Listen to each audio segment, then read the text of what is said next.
Buddy, put that thing back in its holster. We haven't gone anywhere. I don't understand. Check out the MichaelDukesShow.com for information on how to get access to the podcast. Welcome to the party, pal.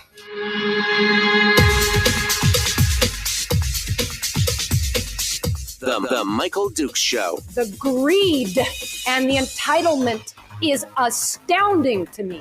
What more could you want from a low-budget radio program? This is a dumpster fire. That was just BS.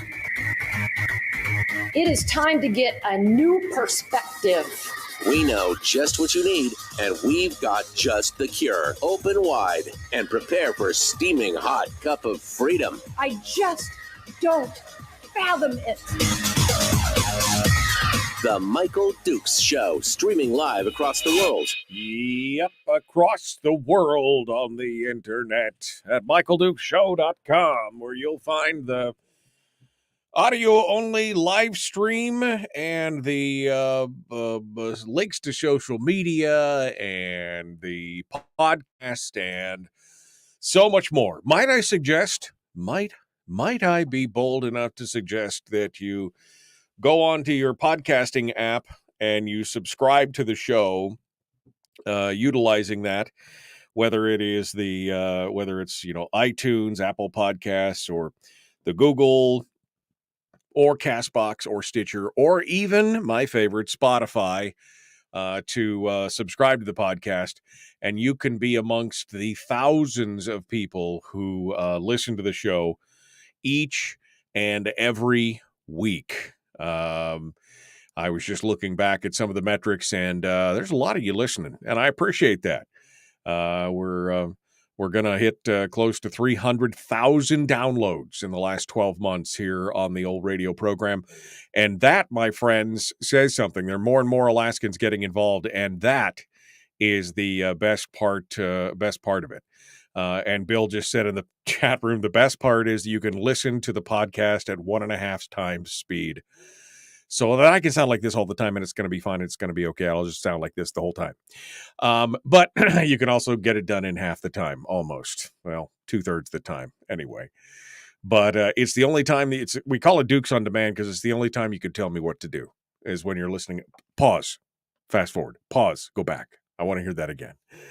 Anyway, you can listen to the podcast each and every day simply by subscribing, and you'll never miss a show. It will automatically download it. We're also broadcasting, of course, on regular old terrestrial radio, which, of course, is always free and easy to listen to no matter where you are. And we're broadcasting across the state of Alaska on your favorite radio station and FM translator. So, all right, today is Tuesday. I don't know if that's Taco Tuesday, if it's Tuna Fish Tuesday, or if it is, or if it's something completely different. I don't know if what's going on with that, but it is Tuesday.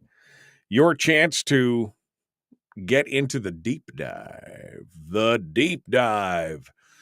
We're going to jump into it. Excuse me. We're going to jump into it here with Brad Keithley from Alaskans for Sustainable Budgets, who's going to be joining us and talking with us about the weekly top 3. This week's top 3 include discussions on the gubernatorial positions on the PFD, this reaction to this AIDEA report, which we talked about a little bit last week, but we'll get a little better feel for it from Brad's perspective here this morning. And finally, the the battle over Alaska's fiscal plan, which is very interesting. Very interesting. We're going to talk about those things with Brad Keithley here in hour 1. Then in hour 2, we're going to be talking. First, we're going to have a quick hit with Melissa Burnett, who is an FNSB, Fairbanks North Starborough School Board candidate. She's in a hotly contested race there in the interior, and she's going to sound off with us real quick as to what's going on. It is election day in the interior today. It is election day for the municipal elections for the Fairbanks North Star Borough in the city of Fairbanks. And I asked the question again, why can't we have all the elections on one day? I'm just asking. Why? Just simple. I'm just asking, why can't we have all the municipal and general elections on one single day? Whether it's the Matsu or Fairbanks North Star Borough, or even in Anchorage, where they have the municipal elections in April of all times. Why? Why do we have to? Apparently, we've all got to be difficult, so it's fine.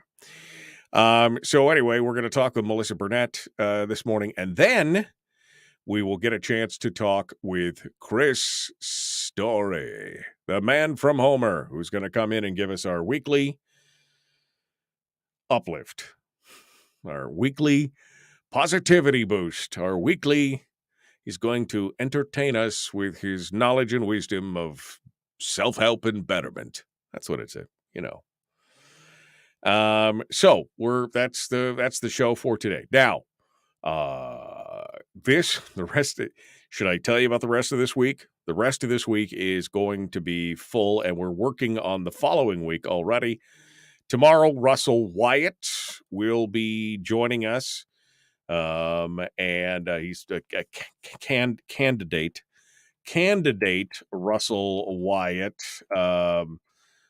who is going to be joining us. Russell is the registered Democrat in House District 19, which is in Anchorage. We have not heard yet from Genevieve Mina, who is the other registered Democrat, but this is one of two Democrats in the House District. This is a D on D race here. Not D and D, D on D. Democrat on Democrat race. It's only two in the race, and they're both Democrats. So we're going to hear from one tomorrow. And then we're going to hear from Josh Church, I believe, is going to be joining us, unless his baby comes. He's waiting on a baby right now, in which case we're going to have an alternate whose name I have briefly forgotten. But it's going to be the Convention Yes people. The Convention Yes. Con Yes people will be in the House. Thursday, Ginger Bryant and Ron Gillum. And then on Firearms Friday, we have an interview with the Second Amendment Foundation folks, and it's either going to be Dave Workman or Alan Gottlieb. I'm not sure which. One of the two will be joining us. And then next week, Kelly Shabaka will be joining us on Monday, and Heath Smith, and more. So there you go. All right. It is some headlines, I guess. We'll dive into some headlines and see what's happening. We've been seeing in the news and hearing all about the storm that hit the western coast of Alaska, the remnants of Typhoon Merbok, which moved into the Bering Sea region here back in mid-September. And the bad news is there's another storm coming. It's not a typhoon. It's not the remnants of a typhoon, but it is a large gale force storm now developing over Russia, of all places, and coming over the Chukchi Sea by tomorrow, according to the National Weather Service.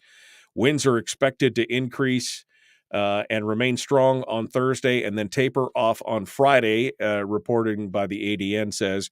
The strongest winds are expected to hit north of the Bering Strait, and they're expected to be sustained speeds of 40 to 60 miles per hour, with gusts up to 75 miles an hour. Winds south of the Bering Sea are estimated to be between 30 and 50, with gusts up to 60. There's going to be some rain, but the big problem is the potential for coastal flooding, and winds could cause additional erosion. Of course, Shishmaref, Teller, Nome, Golovin, Shaktoolik, all expected to see impacts from the storm. Roads were badly damaged in Shishmaref during the last storm. In Nome, there are repairs ongoing to the seawall there. And, of course, Golovin was the hardest hit by the Typhoon Merbok remnant.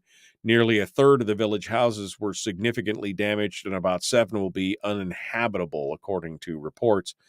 So it's a little spooky to see what they can do. They're working on it right now. And, of course, the big thing is that the freeze is on the way. I mean, it's about to get cold, and they're desperately struggling to try and get it all taken care of.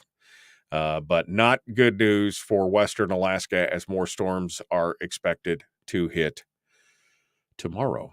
I mean, that's really tomorrow is the day.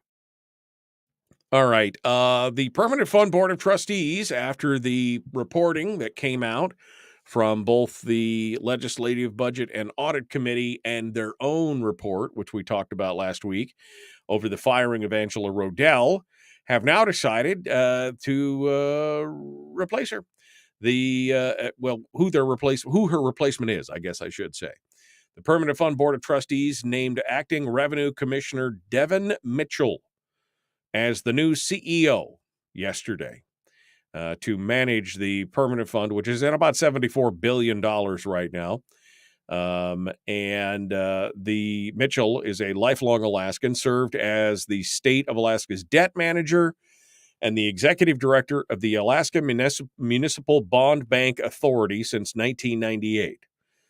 Quite honestly, I'm not sure exactly what the function of the Alaska Municipal Bond Bank Authority is, but he's been in charge of it. He stepped down from those positions in September when he was named acting Department of Revenue Commissioner after Lucinda Mahoney resigned. He's going to take over management of the fund, which he called Alaska's trump card as a renewable source of revenue during a strained fiscal situation. The fund has lost almost $10 billion in value since the beginning of the year, and the stock market has dropped by 20% over the same period. And he is working to his message to the board is that he wouldn't chase short-term cash yields as the fund has been invested for long-term growth. He said he doesn't see the CEO's role as second-guessing the investment decisions made by Marcus Frampton, the corporation's chief investment officer, or overriding his decisions. And so there's been a lot of contention going on in there, but there were over 100 initial candidates for this before settling down to the top three, which they picked the guy, so we'll see. He was one of the ones that was the only one that lived in Alaska. Melanie Hardin lives in California. She was the other one. And third finalist was Morgan Neff, who has been working for AIDEA since moving from Texas in February. So we got a lifelong Alaskan in the role. Let's hope that he pulls it off and does a good job. That's the bottom line there. Any other news I can get to before then?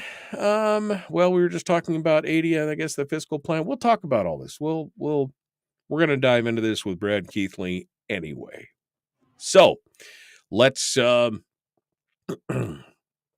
guess we'll get to it. We'll just, we'll go to break. That'll make it easy. We'll go to break and we'll come back and we'll talk with Brad Keithley, Alaskans for Sustainable Budgets, for the weekly top three. All right, my friends, don't forget, you can join us on Facebook at facebook.com/Michael Duke Show. You can also go to michaeldukeshow.com to join the core, the Common Sense Core. That's our Cool Kids Club, where you help support the show for as little as a cup of coffee a month. You can get access to the private Facebook group and more. Go check it out. We'll tell you more about that here in a minute. The Michael Duke Show. Common sense, liberty-based, free thinking radio.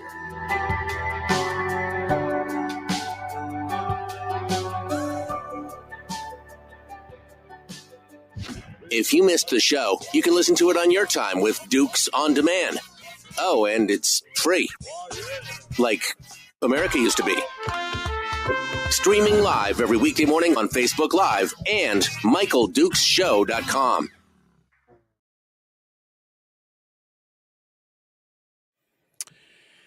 Okay. All right. Good morning. Good morning. He said Trump. I know, he said Trump card. You know, it's kind of disappointing that I almost didn't read that part.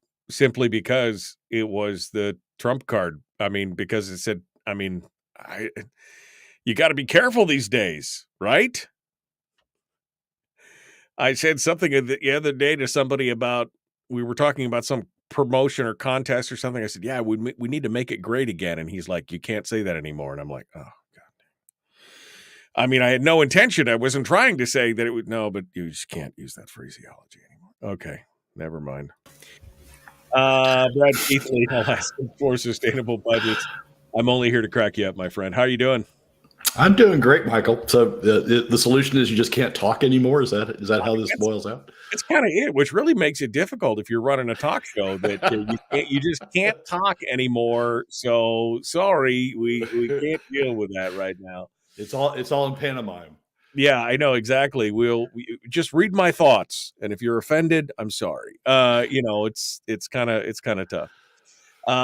So how's Brad Keithley? How's life for Brad Keithley? Doing great. I'm doing great. Good. Staying above water. That's well. That's all you can ask for. As long as you're treading water, Jack, don't go. It'll be fine. As long as you're treading water and you're doing good. We are ready to dive into this. I've given people the tease here for what we got going on. And I'm curious, what do you think? This is, I don't know if you'll touch on this with the number 3 on the AIDEA report, but what's your take on the appointment of Devin Mitchell? What do you think? I mean, is this an inspired pick, an uninspired pick? You got any opinion on this? Well, we discussed Devin a few weeks ago when he was named acting revenue commissioner, and I think my term was uninspired. It was an uninspired choice.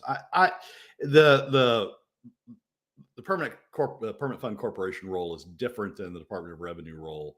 Permanent fund corporation role is you wake up every morning and you need to be thinking about how do I position this corporation to maximize returns over the long term. Department of Revenue role, I think you ought to wake up every morning and go, how do I get a better balance to the revenue of the state to lower the impact on the economy and to make it equitable across Alaska families. So they're different roles. Devin, as I described him when we were talking about him for revenue commissioner, Devin he's a cheerleader. He's been a cheerleader for whatever administration that's been in power wants. For example, when Walker was in power, he went to Wall Street and said, "Don't worry about our bonds because we got this thing called the permanent fund that spins off earnings, and we'll just use our earnings to cover whatever deficits we have. So don't worry about the coverage ratio on our bonds." Essentially, not talking about the PFD and the role the PFD plays. And I've been a big critic of that spin that he put on it, that the Walker administration put on it, and that Devin put on it in the Wall Street discussions. So I don't expect him to play a major role in preserving the PFD, I guess, in this new role. But maybe that's not what you want out of a permanent fund corporation. Right. No, again, we seem to be living right in a fortune cookie right now. May you live in interesting times. It definitely, although I'm sure that's what everybody says throughout history. They've all said, this is very interesting times that we live in. Never understanding how we nostalgically yearn for the simpler times sometimes. All right. Well, we're going to dive into this here in about 40 seconds here, Brad. So hold the line and we'll continue with you here in just a moment and be ready to go. So don't go anywhere. I've muted you. I'm done with you. We're going to be back here in just a second, folks. The Michael Duke Show continues again. Please like and share the show. Please like and follow the show page. Oh, man. I turn it down every morning, and I have to turn it down twice, and I never remember to turn it down the second time. That's just to keep you guys on your toes. I just want you guys to be awake and not spill your coffee. Here we go. The Michael Duke Show.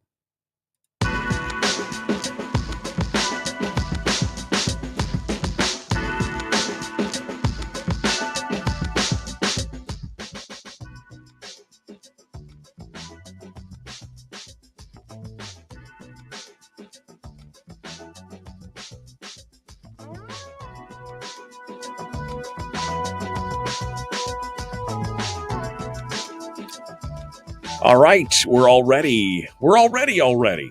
It is the weekly top 3, which not to be too brazen here, but these are 3 stories that Brad Keithley from Alaskans for Sustainable Budgets think are important for you to know. And since I bring him on the program, we let him do that. We let him bring those things to us, and we're going to talk about that right now. Good morning, sir. How are you? How are you doing this morning? Michael, I'm doing great today. How about you? There are absolutely no complaints. I went outside this morning, and it was not raining. So, and on top of that, it wasn't snowing. So, it's a win, at this point. So, yesterday morning, it was like 43 degrees, and I thought, well, geez, maybe we'll make it through. I don't want to jinx it. Never mind. I won't even say a thing. All right, Brad. So, but it wasn't raining this morning. It was not raining this morning, which is, of course, as I said, always a plus. All right. So we're going to start off with a weekly top 3, and you're going to start off by quantifying the positions of the candidates, the gubernatorial candidates, as it were, on the PFD. So let's get started there. Well, we've heard a lot of discussion about the PFD positions of the various candidates. Dunleavy, talks about the POMV 50-50. Les talks about a strong PFD, and he's in favor of a strong PFD. And Walker talks about, a PFD that we can afford. But they really haven't quantified the PFDs, and in connection with the fact that I live my life by charts anymore. I thought I would take a shot at trying to quantify it. Wasn't that difficult? The Permanent Fund Corporation publishes projections on a monthly basis that you can use. They projections of both what the dividend or the permanent fund, the POMV draw is going to be, and projections of what the statutory net income is, so you can calculate what the PFD is going to be from that for 10 years forward. And so I use that as a baseline and look at quantifying what each of these candidates are talking about compared to the statutory PFD, compared to the baseline of the statutory PFD. And it is interesting. It surprised me a little bit that these numbers came out where they did. All three candidates are proposing cuts from the statutory PFD. Dunleavy's POMV 50-50 averaged over 10 years using the 10-year projections that are published by the Permanent Fund Corporation, and then calculating what Dunleavy's PFD would be and comparing that to the statutory PFD. Dunleavy's POMV 50-50 ends up at about 70% on average over the 10 years of what the statutory PFD would be. So he's got about a 30% cut in the statutory PFD in his proposal. Seems bad, but the other two are worse. Les talks about a strong PFD, and his 2200 looks a lot like Dunleavy's POMV 50-50. They're within about $100 of each other right up front in FY23 or FY24. But over time, Les just sort of grows his by inflation, while Dunleavy's POMV 50-50 is at least growing by the rate of return of the Permanent Fund Corporation, which the Permanent Fund Corporation assumes is positive over time, and is a faster growth rate than inflation rate. So over time, Dunleavy's gets higher than Les's. They start close, but over time, because of the difference in the return rates or the difference in the growth rates, they separate. And Les's comes in at about 58%, 60%, if you will, of the statutory PFD. Looked at another way, where Dunleavy's is POMV 50-50, Les's is about POMV 40-60. It's about 40% of the PFD is about 40% of the POMV draw. And what's really interesting about that, for those that recall the last election cycle, Mark Begich's proposed PFD in that election cycle was 40%, a POMV 40 to the PFD, 10% to education, 10% to something else, and then inflation proofing was was a large part of the remainder of that. So Les's looks a lot like the Begich proposal that last election cycle. Once you sort of walk through it, Walker's been very careful not to define a number on his PFD. But if you look at what the leftover would look like, if you looked at what Ivy Sponholz, Kathy Giesel, others of his supporters have said the PMV would look like over time, it looks a lot like the 2575 POMV that was in Ivy Sponholz's bill in the House and was in SB 199 over in the Senate this last legislative session. So that comes out to about 35% of the statutory PFD over the 10-year period, half of Dunleavy's.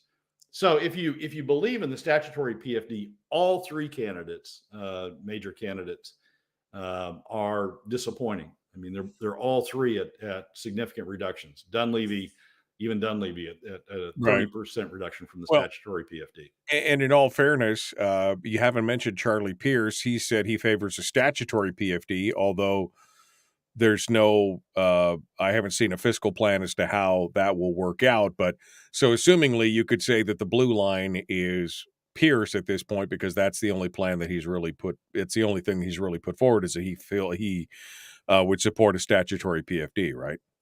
Yeah, to the extent Charlie has a campaign anymore, it's hard to find stuff on that campaign. But yes, you could say that. But you're right; he hasn't said how he would work the rest of the budget. I mean, Dunleavy did say in 2018 that he would favor a statutory PFD or supported a statutory PFD, and indeed the payback of the underpayments of the statutory PFD in prior periods. But that didn't work out with the legislature. So Pierce hasn't outlined how he could achieve a statutory PFD. Again, looking at these numbers, you could see exactly, and you could see we've had some Democrats on here recently, and they've all basically been talking about how the permanent fund, the corpus of the fund, should be used for government. In fact, we had one yesterday say that's really what it should all be used for. It's just all for government.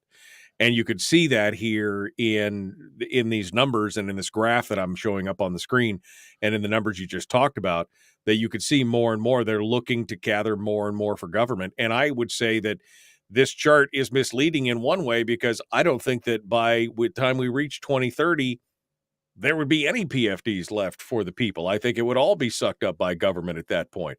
I think it's very optimistic to say that by 2030, 2029, there would be any permanent fund left for the people, that it would all be being consumed by government at that point.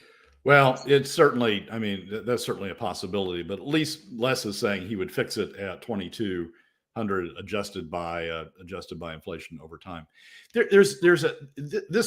don't have it on this chart, but there's an interesting thing that pops up when you do it this way. I mean, Les talking about a strong PFD. I mean, that was his initial phrasing before he started quantifying it. He combined that with talking about oil taxes, increasing oil taxes, and oil taxes would be used to underpin this strong PFD and would be used also to underpin the additional spending that he wants to do. Well, his PFD isn't very strong. I mean, his PFD is, as we've got on the chart, is about 58-60% of statutory PFD. It's about a 40% cut in the statutory PFD. So he's contemplating a lot of government growth, because his proposal on oil taxes is to increase oil taxes substantially by reducing the credits. And if that's not supporting a PFD that's even equal to Dunleavy's, then that's leaving a lot of money left over for additional government spending. So there's some knock-on effects of his position that aren't showing up on the chart, but showing a diversion of a substantial amount of revenue over to increase government spending by the time you take into account the combination of increased oil taxes plus the reduction in the PFD that he's proposing. Brad Keithley, Alaskans for Sustainable Budgets, is our guest.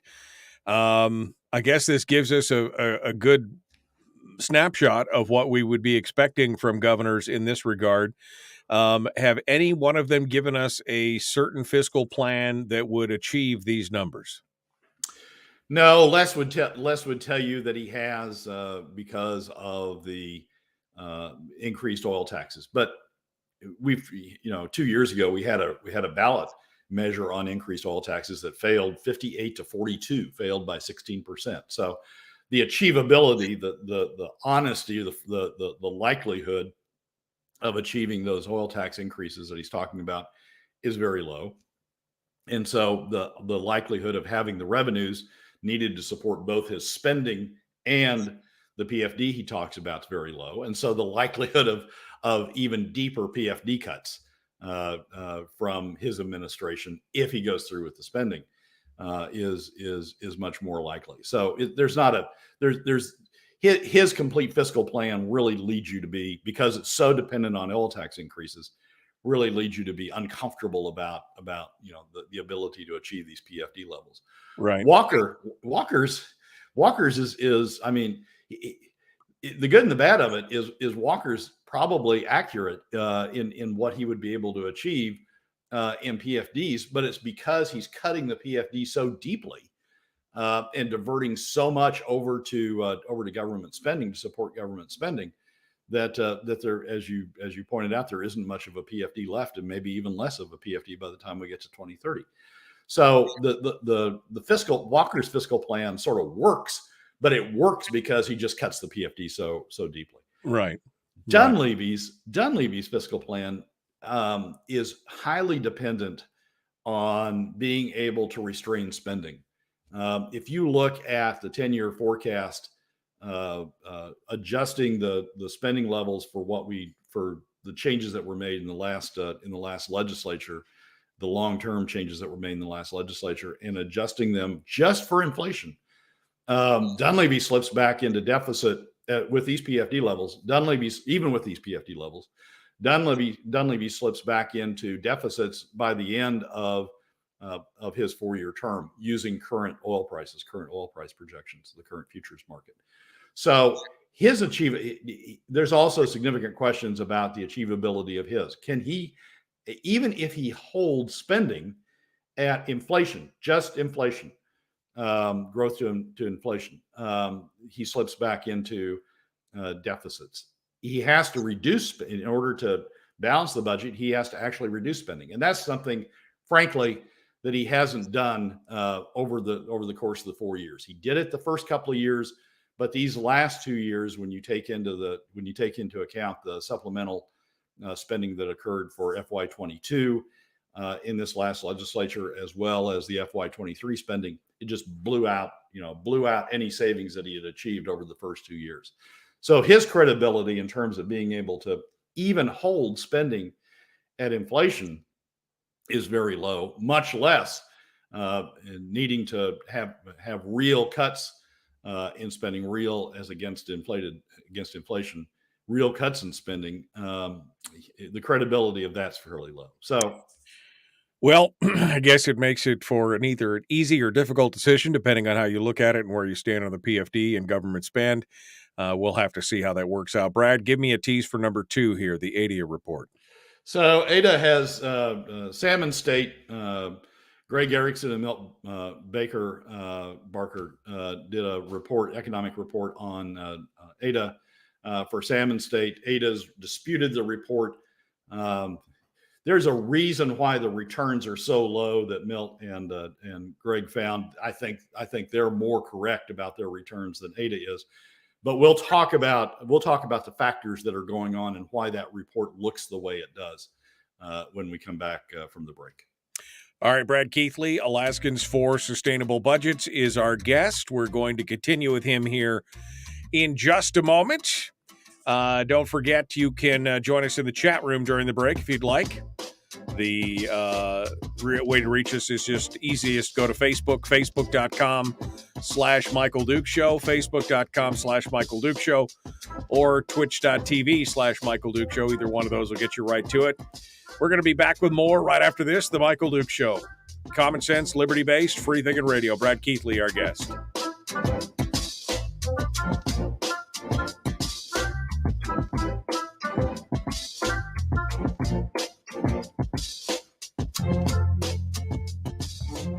We're broadcasting live through a series of tubes, allowing all of these entities to provide streaming stuff going on the internet. Well, it's kind of hard to explain. Sorry. Streaming live every weekday morning on Facebook Live and MichaelDukesShow.com. All right, Brad Keithley, our guest here in the break as we continue to go forward here. Salmon State, says Barbara, sounds fishy to me. I think this is going to be an interesting discussion because, and I don't know, Brad, I'm sure you'll get into this, but I don't know if this is a fair comparison. I'll wait to get into that. Because I want to talk about that. But I guess let me touch on briefly, since several people brought it up in the chat room, and I think you really touched on a nerve for some people, is the exclusion of Charlie Pierce from that chart, and I think you touched on it. His campaign has gone. It's like vaporware. It's like I haven't heard from him. I haven't seen him. He's been radio silent. He's not been fundraising. He's not been doing. I mean, this is, kind of like what Dunleavy's doing, but Dunleavy at least has got the power of the incumbency and all the polling ahead of him. So I don't know. What's happening. I don't know what's happening here. Dunleavy's at least issuing press releases. I mean, yeah. They're, you got to question sometimes what's the content of the press release, but at least he's issuing press releases. I mean, right. I understand Charlie may have personal issues, and I understand that may be a reason for not being on the campaign trail. But it's hard to take a candidate seriously if he's not out there campaigning, if he's not out there issuing press releases, if he's not talking about the issues. I mean, I'll still rank Charlie. I'll still certainly vote for him. I'm not going to entirely dismiss him, but let's be honest. He's not out there talking about a plan that the fiscal plan that he would have, or the PFD plan that he would have. I mean, you can go to the website, you can sort of parse some of it out, but right. It's hard to talk about a full plan if the candidate himself isn't talking about a plan. At least from Dunleavy's standpoint, you can look at like the 10-year plan that the administration issued last December. You can look at the press releases. You can look at, statements he's made. You can look at the actions he took in the legislature when, for example, he vetoed the e-cigarette tax. See if I can get us going on that again. Oh, but don't get me started. But you can look at all that. And Les is out there certainly talking about he's got a website that, will just put you to sleep. It's got so many words on it, and you can sort of piece together what he's doing. And Walker's got, the past 4 years, or his prior 4 years as governor, and he's got the statements he's made, and he's got the supporters that have proposed plans that he endorses. So you can piece that together. But Charlie, I mean, there's no past record to go to like there is with Dunleavy and Walker. There's no complete website like there is with Les. There's no presentations at the chamber or other places. There's no debate presentations. There's no responses to questions from the press. There's no press releases. How do you? I mean, we all know what we think Charlie's position is on stuff, but it's just hard to give credibility to a campaign that isn't talking, isn't issuing press releases, isn't out there in the public. Yeah, no, I would really like to see more movement on this and something come out of this. I know that the whole blow up in the city or in the borough and all that kind of stuff, I know that was a problem, but we gotta keep moving on. We gotta keep moving on, figuring out what we're doing here. So it's important.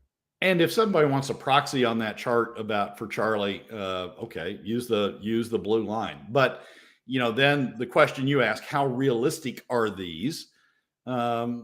we don't know for Charlie because we don't know what the rest of the plan is. He started out, he had this great editorial on K through 12, right? And that the problem with K through 12 is the amount of spending we're doing on the administrative level. And his pitch was, I can get that under control and we can reduce K through 12 spending by reducing the amount that's spent on administration. Great start. But that was sort of it. And then we went into the void. So it's, we just don't know. We can't assess the likelihood of being able to achieve those PFD levels like I talked about with Dunleavy and Guerra and Walker. We can't talk about the likelihood of achieving those PFD levels without knowing, what the rest of the plan is. Right. Well, I'm hoping that I'm going to rank Charlie, and I'm going to have to rank Dunleavy. I can't in good conscience rank either of the other two right now, but I guess if nothing else, the stalking horse to prevent the Kirker thing was, I guess, the best that we can hope to achieve at this point on this one. Well, to be successful, Charlie's actually got to bring in votes. I mean, the whole thing about finishing number 4 is you bring in additional votes that otherwise weren't going to vote for the Republican candidate, and you bring in those additional votes, and they at least rank the Republican candidate or rank Governor Dunleavy second. He's got to bring in those additional votes for that to work. We got to go. Hold the line here. Brad Keithley, our guest.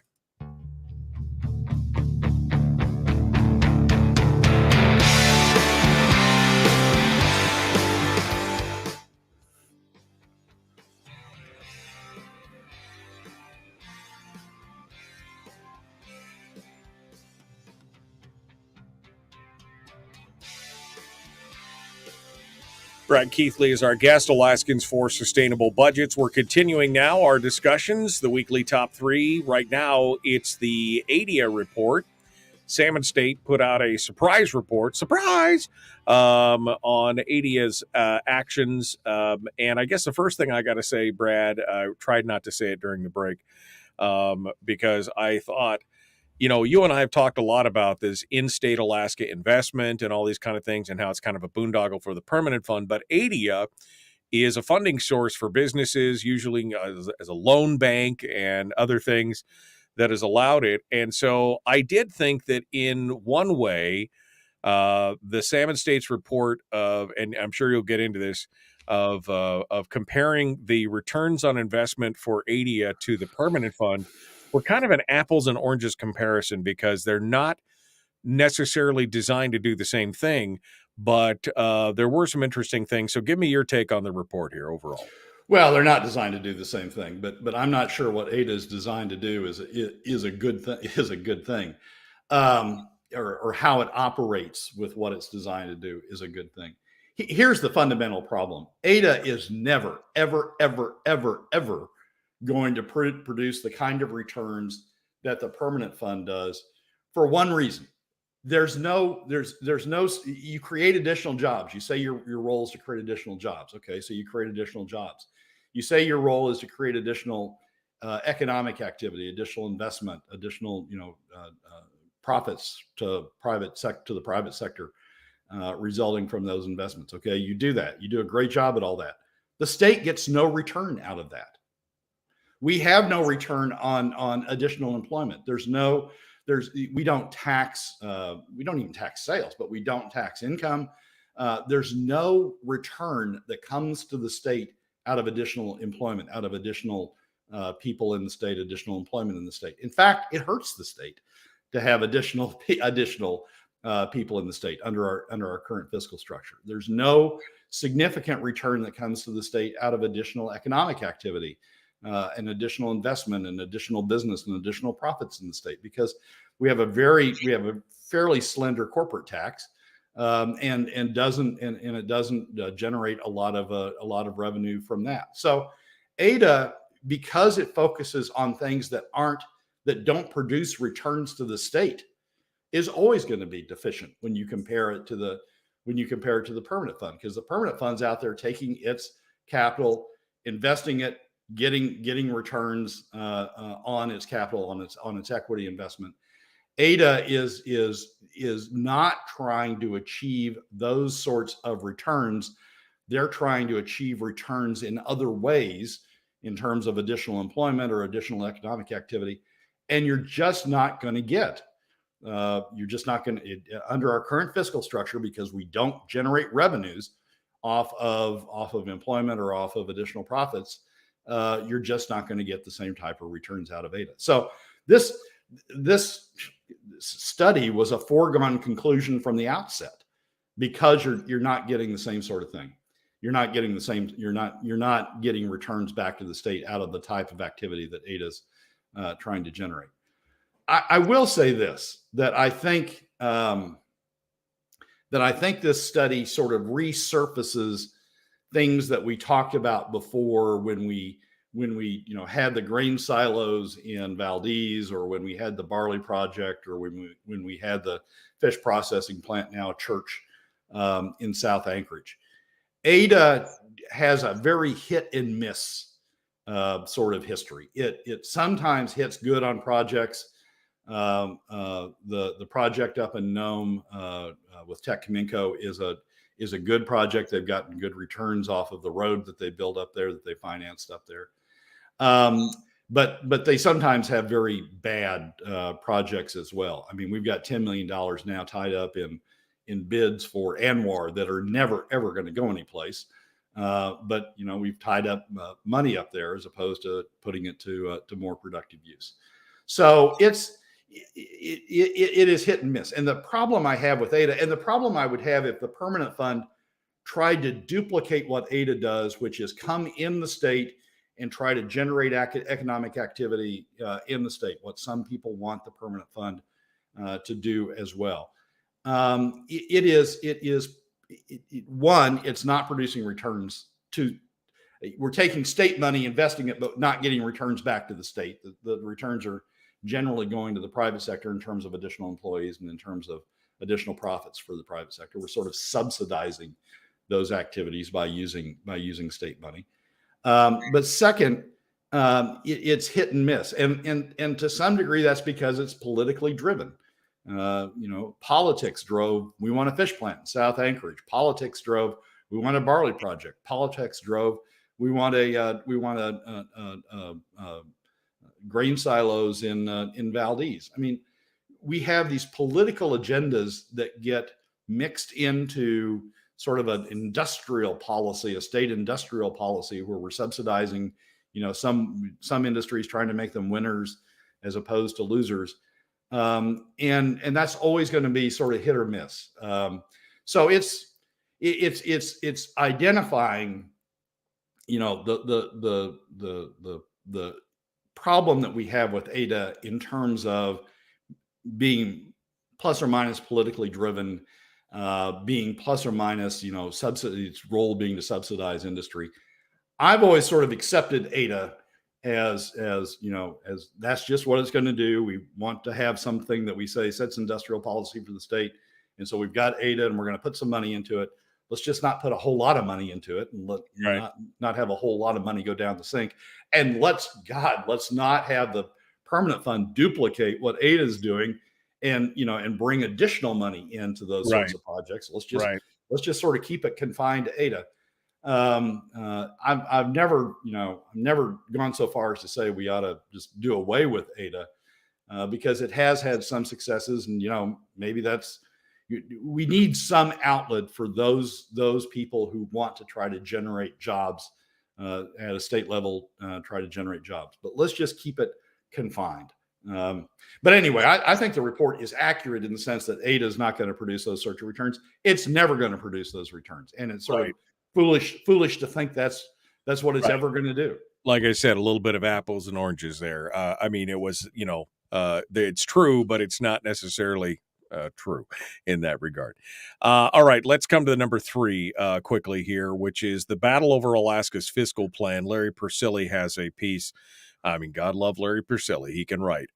He wrote a piece in the ADN talking about, kind of this whole perilous condition about how the permanent fund and essentially, well, I'll let you get into it here quickly. Well, it's an accurate article in the sense that what he says is oil prices are down. That reduces state revenue. Permanent fund permanent fund investments are down. The stock market's down. It's taken, the permanent fund's gone down with it. That's going to produce less returns in the future. We're not going negative. We're not going to have, a negative return, but it's producing smaller returns in the future. And so those two revenues, the state's two primary revenue streams are both going down. That exacerbates the fiscal situation that we've already found ourselves in. It's typical Larry, and you're never going to get him to talk about anything else. But here's what's going on. We've got people who are talking about the fiscal situation as all or nothing. You've either got to do away with the PFD or you've got to give us our full PFD. You can't have taxes. You got to have we've got everybody divided up on sides saying, I've got to win everything. I can't, I'm not going to give you any wins. I'm not going to compromise with you. And so we just we end up in this suspended animation. Fiscal policy is in suspended animation, just sort of floating along without a real plan, just a lot of battles about which side the plan is going to be on. This is really a pitch to go back to the legislature's fiscal policy working group. They came up with a real plan. They came up with a plan that had numbers that worked. They came up with a plan that sort of resolved this issue going forward. And they did it by not coming at it and saying, I've got to win everything. You lose all. You lose everything. I've got to get my full PFD. You've got to give in and cut spending completely to accommodate the full PFD, or I've got to spend everything I want and you've got to give up on the PFD. They came to a compromise that compromised those things. And that's the only way we're going to get through a fiscal plan that's robust enough to survive the ups and downs of the oil prices going up, oil prices going down, stock market going up, stock market going down. We're going to need that sort of comprehensive plan to get through this.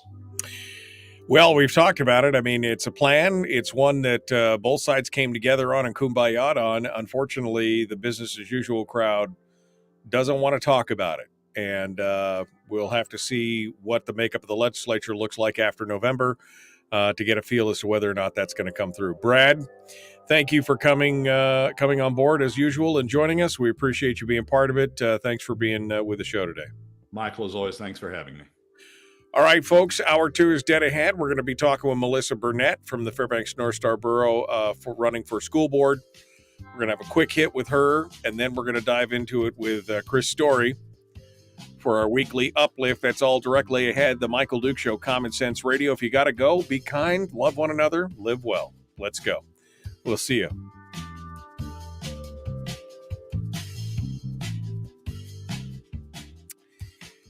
Brad, I got a quick question for you. One of the things that really stuck out to me in Larry's article, and maybe I'm wrong on this, but I'm going to read this little blurb to you, and you can tell me if I'm wrong. I read this piece, and I was like, what?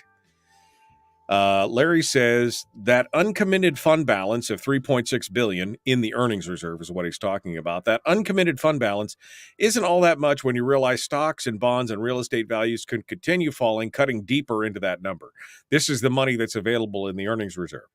To which I say, wait a second. The earnings reserve is, although it's part of the permanent fund itself, it's a separate account.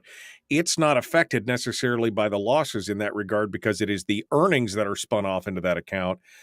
Am I wrong on that? I mean, it may affect the corpus overall value, but there is a set dollar amount in the earnings reserve account that is there from the earnings, right? Am I wrong on that, or am I reading that wrong? Well, a portion of the earnings reserve is also paper profits.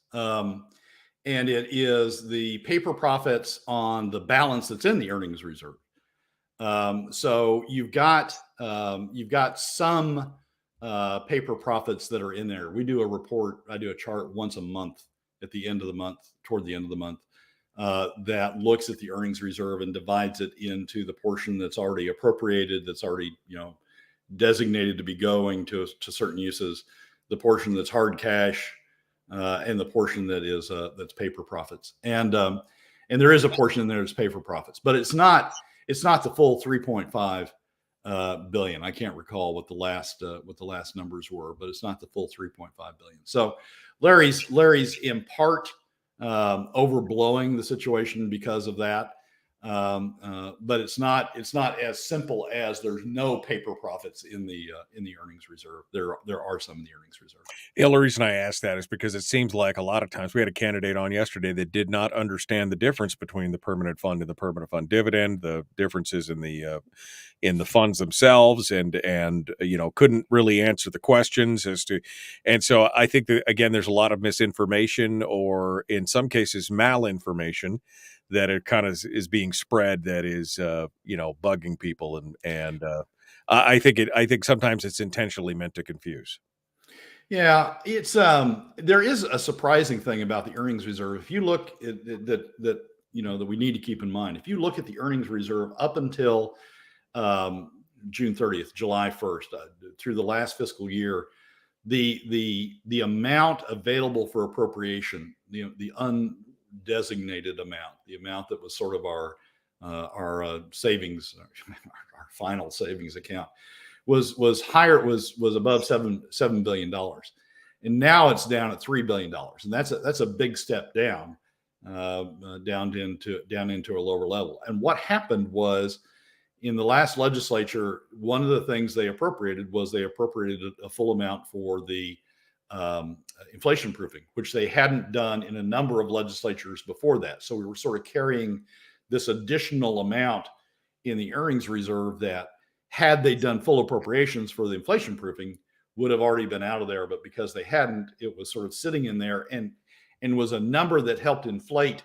When Governor Dunleavy talked about how much we've got in the earnings reserve that we can count on to, pay additional dividends or to do this or do that.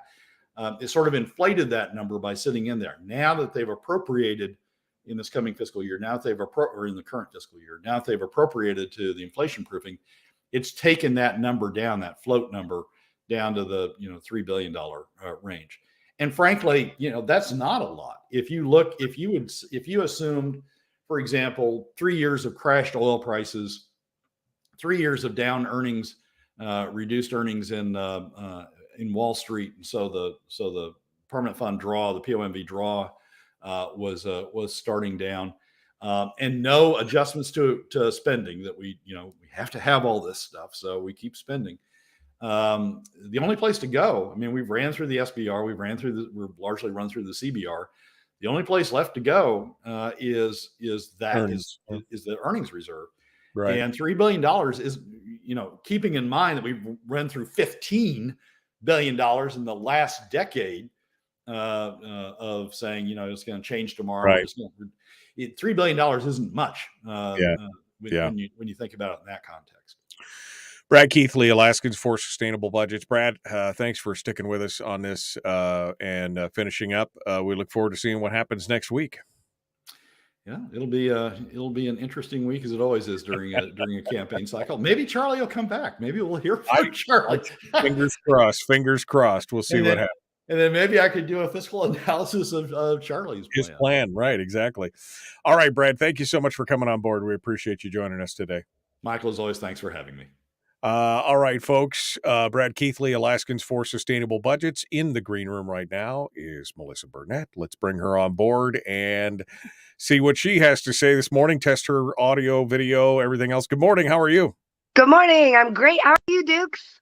I'm doing good. Let me turn you down just a little bit because you're loud. Oh, I'm loud. I'm loud. I know you're loud. I know it's good. All right, we're going to be jumping back into it here in less than a minute. You're all ready to go and rock and roll? I'm ready to rock and roll.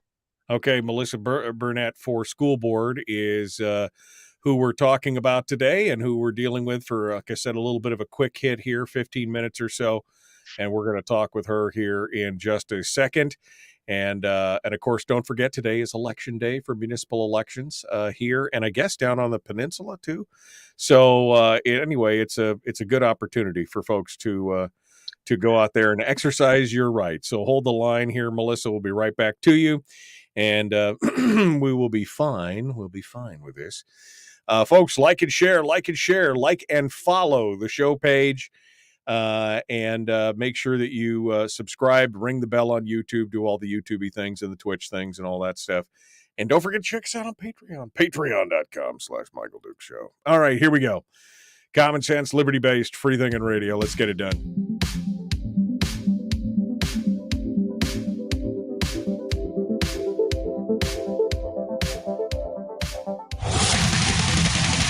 Whoa, buddy. Put that thing back in its holster. We haven't gone anywhere. I don't understand. Check out the MichaelDukesShow.com for information on how to get access to the podcast. Welcome to the party, pal.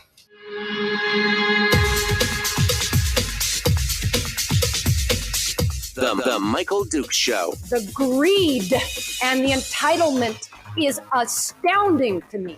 What more could you want from a low-budget radio program? This is a dumpster fire. That was just BS. It is time to get a new perspective. We know just what you need, and we've got just the cure. Open wide and prepare for a steaming hot cup of freedom. I just don't fathom it. The Michael Dukes Show, streaming live across the world. Yep, across the world on the interwebs at michaeldukeshow.com. That's where you pick up the audio-only live stream, links to our social media sites, Facebook, YouTube, Twitch, and, of course, the podcast. Almost 300,000 listens this year already. So for the last 12 months, let me clarify that. Anyway, it's good stuff, and we're ready to do it. We're continuing now with our candidates. This is just a quick little hit here because today's election day, but I wanted to sneak it in here at the last minute.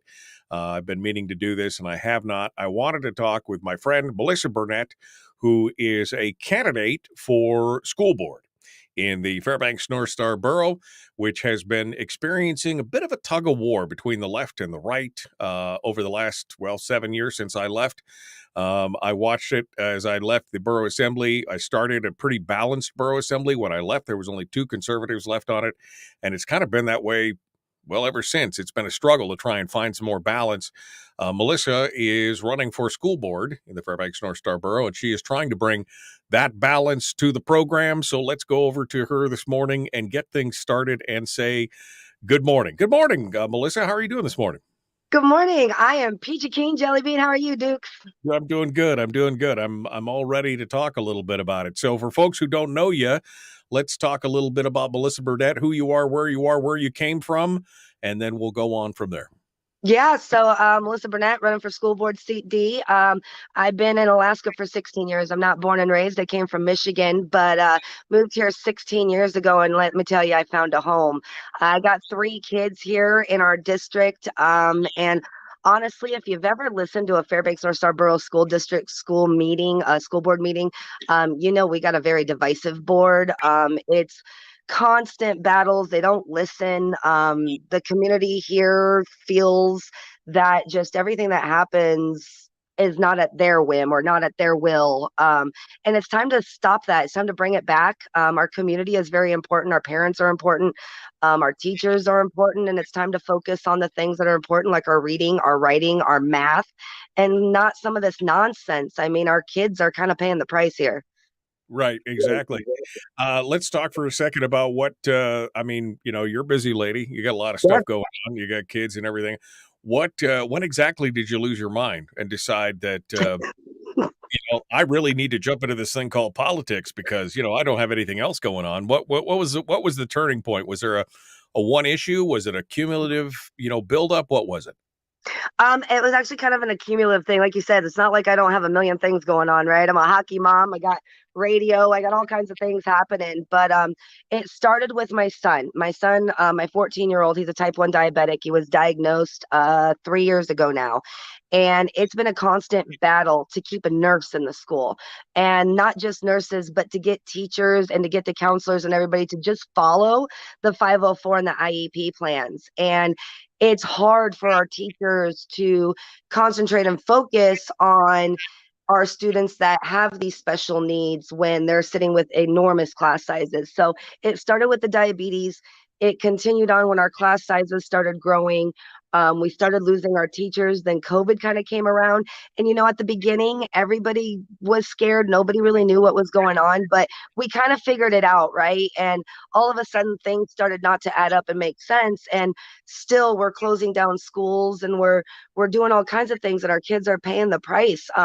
If you look at our test scores in the last 2 years since COVID, it's abysmal what's happened. There was no reason. I mean, I helped keep a hockey league. I helped keep a baseball league. I helped keep different organizations functioning and running during COVID. And Monroe Catholic stayed open. There were several other schools and charters that stayed open. There was no reason for our kids to suffer like they have. So it was just one thing after another. And I said, you know what? I got to do something. David Pruz up here has been actually kind of instrumental in helping me over the last 3 years. Like, hey, you really need to do something. You should really get up and say something. And then it kind of came to a head, and I texted him. I said, hey, David, I'm doing it. And he goes, what are you doing? And I said, I'm going to run for school board. He said, you get it. Right. I remember that feeling. I did the same thing when I ran for the assembly after watching just the infighting and the squabbling and the stuff and nobody finding solutions. And I thought, I'm going to make a change. 5 years of pain later, it was, well, look, I think this is important. I mean, you bring up a lot of the issues that I think people are concerned about when it comes to schools. We look at the scholastic achievement. Alaska ranks in the bottom, 48th, 49th, 50th in everything from math and STEM and science and reading and everything else. I mean, our graduation rates, 1 in 4 students still do not graduate from high school. And even when they do graduate going into college, most of them, majority of them have to take remedial level math classes just to be able to take a 100 level math class in college. I mean, that we're spending so much money, and yet we're getting these really poor results. And you got questions, and yet you see the bar charts where it shows the student enrollment declining down, and yet the administrative and the overhead costs go up. Now, I don't think that's the teachers. I mean, now they've got counselors for counselors and, all these other things and admins for admins. Yeah, I know, exactly. And you got to start asking the question. I mean, when only 40% of every dollar is actually making it into the classroom, what is the solution here? So what is the solution, Melissa Burnett? Tell me what you think needs to be done. The solution is we start listening to our community. That really truly is the solution.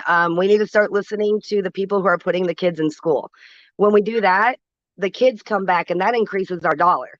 And I know that everyone's like, well, that's a complicated process. Well, I understand that. And I know I'm only one person, but I know that there are things that we can do. Like, let's bring back some respect and support for our teachers. Let's stop padding downtown and focus on our school buildings and put the focus there. When we put the focus there, people want to put their kids back in school because all of a sudden, guess what? They trust the district again. Right now, we're not trustworthy. Right now, we are not an attractive school board, but we can be. And that's my goal. I want to bring this board together. You know me, Dukes. I have always been that person that can talk to people. I listen very well. And I want to hear all sides. But what I also want to do is look at some of these board members and say, hey, our children need to be the focus and not your agenda. Knock it off. Let's focus on what's important and let's fix this issue. Let's get our teachers back so we can increase our enrollment, lessen our class sizes. And then guess what? It all starts coming into play. Everything one by one starts fixing. I'm looking at the 3 years from now. 3 years from now, I want this to be a district where we're back on top again. Well, you may have your wish as far as class sizes go. I mean, one of the silver linings of the pandemic is people figured out that they can school their own kids. They've discovered that that's a viable thing. It's not as scary and spooky as they thought it was because they were forced into it. And now you're seeing more and more students being taken out, putting into homeschools, into learning pods, charter schools, self-learning. I mean, whatever it is. And I think, to me, that's one of the few silver linings out of the COVID pandemic is people figured that out because we've been doing that for years. But it's also a bad time for the school district because, again, they're losing those kids. They've got building maintenance that they've been deferring for years. I mean, I don't know if they ever finished all the deferred maintenance on the schools. When I left, I fought to get that deferred maintenance fund set up for the schools so that they would actually fix them. Is any of that stuff getting done? Or are they still sitting on a bunch of deferred maintenance and doing all that kind of stuff? They're still sitting on a bunch of it. Actually, if you go look, there's things that are in now phase 2. I think a couple things are in phase 3, but no, everything's still in disrepair. There is so much maintenance that still needs to be done. Heck, Hutch, I'm sure people are aware of what happened with Hutchinson High School. They had to start late because we got those bad windstorms. Well, guess what? We had no maintenance and we couldn't fix the panel. And it took forever. We finally get some guys in there. We finally get the part in. And luckily the kids got to go back to school a little earlier than planned. But that's where we are. That's exactly where we are. Tanana Middle School. Oh my goodness, that school is in such disrepair. Those classrooms need to be fixed so bad. Pearl Creek, it's so bad. Yeah, and we've definitely got our work ahead of us. We got $11 million budget shortfall, and it's only going to get worse. So we've definitely got our work set out for us. Yeah, no, exactly. And I think, what it's going to take is, again, looking at that balance between teaching and instruction staff and administrators and overhead, looking at how we can make it more efficient. And I guess my question is, is the system fundamentally broken? I mean, we've poured ever increasing amounts of money into the education system in this state over the last 20 years. We spend more than almost any other state in the country on education, and yet we have the lowest achievements and everything else. I mean, so I guess the question is, do you try and unpickle a pickle, or do you just throw it away and get a new one? Do you have to fundamentally say something is broken and we need to fix it? I mean, what's your thought? Well, I've actually been asked this question a few times and what my thoughts are about it. I would like to think that it's not broken, because the thought of the fact that we might just have to scrap it and start from the beginning, that's a very scary thought. But at the same time, I'm willing to do that work. And it might just be at that point where we kind of got to go back to square one and say, okay, let's kind of dismantle this and let's piece it together and let's build this around our teachers and then go from there. Right. It just might be what we have to do. Well, and I don't know if we need to necessarily tear it down to the ground, but I think a fundamental restructuring of it is probably due, if nothing else. We're coming down to the last couple minutes here, Melissa, so I want to give you a chance for your elevator pitch, why people should vote for you, what makes you different than your opponent, and how folks find out more about you and where they go to vote. Definitely. So, like I said, my name is Melissa Burnett, running for school board CD. Today is election day. You can find me, Melissa Burnett for School Board, on Facebook. I'm also at melissaforalaska.org. Please check me out. The Fairbanks-Northstar Borough also has amazing candidate pamphlets that we all filled some stuff out in. Everything that I'm about is all right there. What separates me from my opponent is, I'm a mom of 3 kids, and I am in this community, have been for 16 years. I coach, I manage, I'm on boards for youth organizations. I am with these kids, not just 5 of them. I'm with hundreds of kids on a daily basis. I listen to their parents. I hear them. And I know what we need is a change. And I think I have something to offer when it comes to that. Being a mom, being with these kids on a daily basis, being in our community and giving so much back. I just want to help make sure that our kids have the best possible futures available. I want to increase the value of the education which we are providing. And I know that we can do that as long as our board can get along. And that's my plan. So please get to the polls today. If you live in Fairbanks, you live in the Northstar Borough area, my seat, this is at large. We are on your ballot. If you're in the borough, we are on the ballot. Please, Les Nichols, myself, we need to get on this board so that we can help and fix things. Please get out there and vote. Let your voice be heard. It's the most important thing you can do. It's election day. Polls are open until 8. You can find, I actually have a precinct thing on my school board page, Melissa Burnett for School Board on Facebook. You can go find your polling place right there. Get to the polls. They're open till 8. I guess one final question, too. You're not specifically talking just about getting more funding for schools. You're talking about fixing what's fundamentally broken. Yes, fixing what's fundamentally broken. And we need funding, but we need community answers for the funding. And we need to, fix what's fundamentally broken. And hopefully we can do that. I am looking forward to the work. It's going to be hard. I'm only one person. but these kids are worth it. Our teachers are worth it. And I'm going to do what it takes. Well, you're running a little bit of an uphill battle here, but just like Don Quixote, you'll keep hitting that windmill until it eventually topples over. I know you will. Yes, sir. So hopefully you and Les can get in there and make a difference and bring some of this stuff together and make those school systems better than they were when you got there.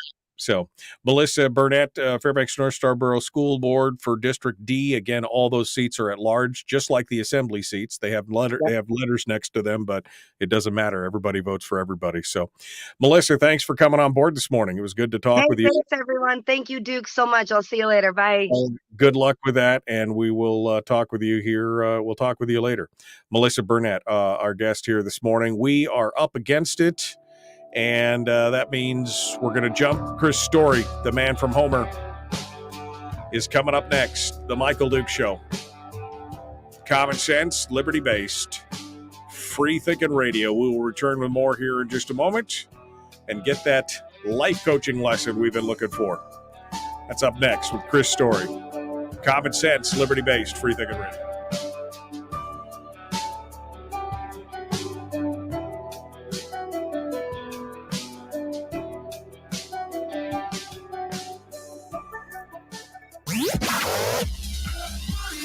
Our light, our guide, and our trusted friend.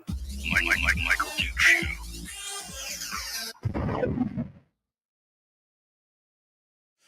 Okay, we're in the break. Hello, my friends. Hello. Let's see. What are you guys talking about in here? What are you guys doing? What are you talking about? Scrolling backwards here for a bit to see what's going on. Is it? I saw Susie is up there. Is it? It's not the municipal election in the peninsula today, is it?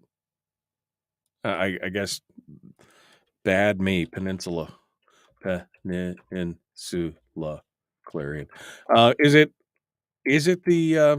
It's not the voting day, is it today on the peninsula as well? I mean, it may be. I may have totally missed it. Absentee voting already underway. All right. So I don't know. You guys, somebody who's on the peninsula can tell me. Is it voting? Is it voting day on the peninsula? Because I know that the Matsu has had theirs, and now Fairbanks is having theirs. I can't keep track. Of all these different voting days that are going on out there. Let's see. Sandy said, Barbara explained about the governor candidates being quiet at this time, not wanting to step on the municipality election's toes. Brad and Michael, did you not see that? I mean, maybe I understand about not going whole hog, during the municipal elections, but radio silence is different than just being low key and quiet, Yes, municipal elections on the peninsula, said Sherry. All right, so today is election day for both the interior and the peninsula. Thank you, folks. Sorry. Again, I can't. It's a big state. I can't keep track of everything. All right. Hey, the phone is ringing. Why is the phone ringing? Well, that's because Chris Story is old-fashioned, and he doesn't want to get with the times and be on the video like everybody else. But I guess beggars can't be choosers. Hello, friend. How are you? Nice, some nice bullying going on here already. Yeah, I love it. You saw that. You saw right through my ploy of bullying you to get on the video like every other person that's on the show. I heard through it. I want to be unique. I want to be a raconteur. He's like, I never want to show my face. Never. Right. I want to be the mystery guest that nobody looks like. Face for radio. Oh, wait. Duke's just put his face up on the page. So, okay, maybe never mind. People are going to see your face, so it's fine. You just don't want to let people know the fact that you're wandering around in your underwear right now. That's why you don't want to do the video. Precisely. And it is election day here on the peninsula. school bonds, things like this. School bonds. Oh man, you want to talk about a sore subject? What's the feel? Well, give me, what are your thoughts on as a property owner and as a guy who deals in property ownership and has a few yourself and everything else? Tell me your thoughts on bonding of maintenance and other things for property. What are your thoughts, Chris Story? I support education and the children. Wow. He's like, I don't want to trigger a single person here. Yeah, exactly. But I mean, trigger actually is a triggering word. Yeah, trigger. Don't trigger guns me. Guns have triggers. Guns have triggers. I'm triggered by your triggering.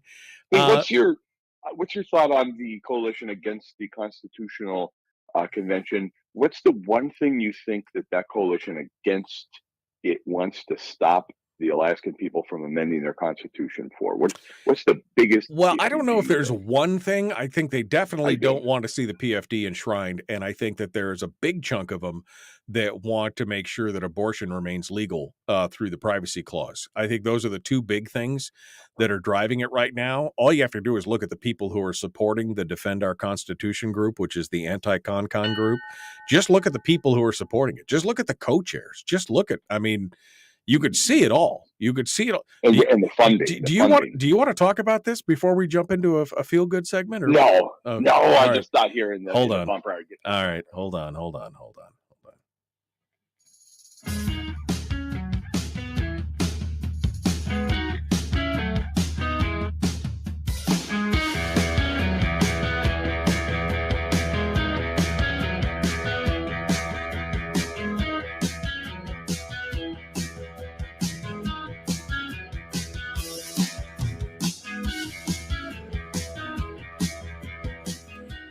All right. Welcome back to the program. The Michael Duke Show continues. I thought we were going to get a good snapshot here of the political situation with Chris Story, but he's bowed out of that. He's going to try and stay positive. Nobody wants to talk about politics anymore. I just like getting your blood pressure up. I just like getting your blood pressure up before we jump into the positivity segment. Fun. It's like saying a dirty word right before we go back on the air so that I'm all flustered when you come back to it. You know, it's just one of those things. It makes me look calm. I know, poking the bear. All right. So Chris Story, pot stirrer extraordinaire. What do you got for us on our teaching agenda today? How are you going to teach us how to make our lives better? What is the topic for the program this morning? I've got nothing for you. I've got just one hint, and that would be that I've coined a new term. Trademark's pending, so okay. I caution you to use this delicately in your ongoing conversations today, because you could owe me for it. But it's the word is Yuru. Y-U-R-U. Yuru. Which is a term that stands for the way of your inner guru. I'm sorry. The way of my inner guru. Okay. That's right. All right. The way of my inner guru. All right. So Yuru. I mean, it sounds like something I need to take a pill for, but go ahead and tell me. Or it kind of sounds like a chocolatey milk. Oh, that's true. It could be like a chocolatey thing or something that the doctor prescribed a cream for. All right. So Yuru, tell me about the way to my inner guru. What fold this back for me. Give it to me.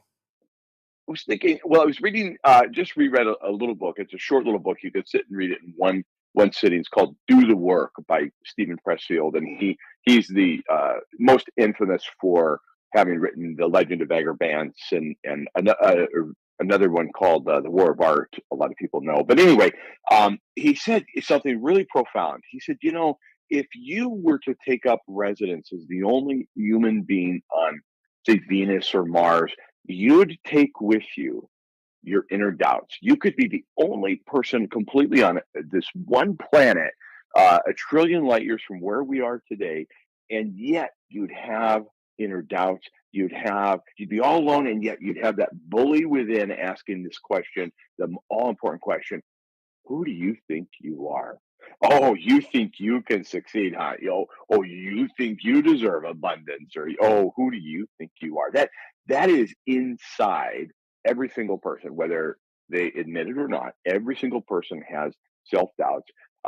Every single person has some inability to cope with success or failure, and has that constant little critic inside, or that inner guru that is just really a big bully. So I thought to myself, how could you take and turn that on its head? If this is true, and I think it is, that we have that inner critic, we have that voice, that still not so quiet, small voice in our mind that really is admonishing us. How can we take and literally tackle that bully or that guru inside and make it work for you? And then, hence, Uru, trademark, patent pending. And, I owe you a quarter every time I say Uru. I know exactly. The pot rings. We all have that inner voice of doubt, right? I mean, we live with it constantly. Like you said, we could be the only person on earth and we'd still have doubt. Yes. That is that still small voice of, you're not really good enough to do that, or you're not. But we got to harness it. We got to find a way to overcome it. We leverage it. Yeah, we got to find a way to make it our own. And do we squash it? How do we leverage it versus trying to, I guess, suppress it? I think the answer to that. The answer to the big questions of life. What a life on purpose looks like. People say, "Oh, I'm looking for my purpose," or is it purpose or passion? Which should you bring to work with you? And what does it look like? What you should do more of. What you should do less of. What you should. You should read more and watch less. Eat less, move more. We know it. You should care more. You should express yourself more. You should mouth off less. You should, what you should not be doing and what you should be doing, what you should have finished, what you shouldn't have ever started. It's not too late. You know that. You don't need somebody else to come along and tell you it's not too late. It's nice once in a while. Everybody wants to matter. Everybody wants to know they matter. Everybody wants to get the pat on the back. That's just human nature.